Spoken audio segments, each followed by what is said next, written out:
Hallelujah. പുറപ്പാട് 20-ാം അധ്യായം 1 മുതൽ 17 വരെയുള്ള തിരുവചനങ്ങൾ. 10 പ്രമാണങ്ങൾ.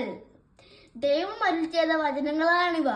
അടിമത്തത്തിന്റെ ഭവനമായ ഈജിപ്തിൽ നിന്ന് നിന്നെ പുറത്തു കൊണ്ടുവന്ന ഞാനാണ് നിന്റെ ദൈവമായ കർത്താവ്.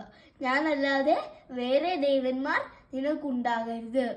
മുകളിൽ ആകാശത്തിലോ താഴെ ഭൂമിയിലോ ഭൂമിക്കടിയിലോ ജലത്തിലോ ഉള്ള ഒന്നിന്റെയും പ്രതിമയോ സ്വരൂപമോ നീ നിർമ്മിക്കരുത്.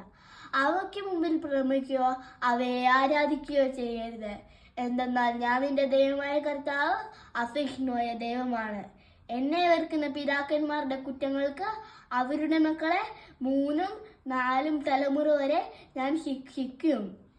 എന്നാൽ എന്നെ സ്നേഹിക്കുകയും എന്റെ കൽപ്പനകൾ പാലിക്കുകയും ചെയ്യുന്നവരോട് 1000 തലമുറ വരെ ഞാൻ കരുണ കാണിക്കും. നിന്റെ ദൈവമായ കർത്താവിന്റെ നാമം വൃഥ ഉപയോഗിക്കരുത്.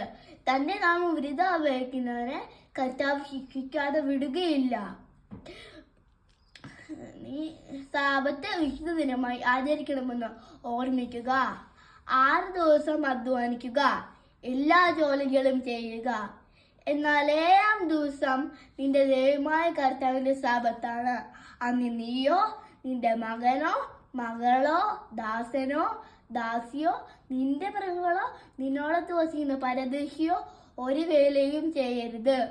എന്തെന്നാൽ കർത്താവ് 6 ദിവസം കൊണ്ട് ആകാശവും ഭൂമിയും സമുദ്രവും അവയിലുള്ള സമസ്തവും സൃഷ്ടിക്കുകയും 7-ാം ദിവസം വിശ്രമിക്കുകയും ചെയ്തു. അങ്ങനെ അവിടുന്ന് സാബത്ത് ദിനത്തെ അനുഗ്രഹിക്കുകയും വിശുദ്ധീകരിക്കുകയും ചെയ്തു. നിന്റെ ദൈവമായ കർത്താവ് തരുന്ന രാജ്യത്ത് നീ ദീർഘകാലം ജീവിച്ചിരിക്കുന്നതിന് നിന്റെ പിതാവിനെയും മാതാവിനെയും ബഹുമാനിക്കുക.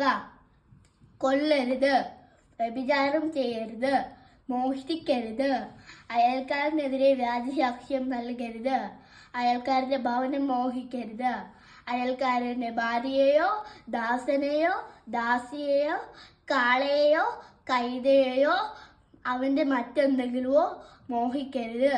കർത്താവിന്റെ വചനം. ദൈവത്തിന് നന്ദി. ആമേൻ.